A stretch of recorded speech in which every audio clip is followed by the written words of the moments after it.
Hi friends. तर आज श्रीचा तिसरा बड्डे आहे आणि आम्ही त्याच्यासाठी एक गिफ्ट आणलं आहे. त्याला आम्ही सांगितलं नव्हतं की त्याच्यासाठी काय गिफ्ट आहे. हे सरप्राईज होतं त्याच्यासाठी, कारण त्याला खूप दिवसापासून हा टी-रेक्स हवा होता. तो यूट्यूबवर सारखे व्हिडिओज बघायचा आणि म्हणायचा मला असला रिमोटवरचा टी-रेक्स हवा आहे मम्मा. आणि आम्ही त्याच्यासाठी हेच गिफ्ट आणलेलं आहे सरप्राईज, आणि तो खूप जास्त खुश झालेला आहे. तुम्ही बघू शकतात त्याला किती आनंद झाला आहे आज.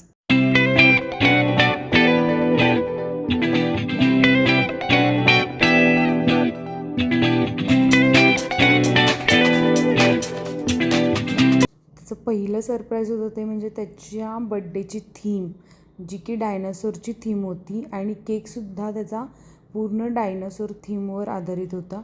आणि अजून एक त्याला सरप्राईज मिळालेला होता आजीकडून, ती म्हणजे इलेक्ट्रिक बाईक. आणि त्याचा केक बघू शकता तुम्ही, पूर्णपणे डायनासोर थीम होती ती केकची पण त्याची.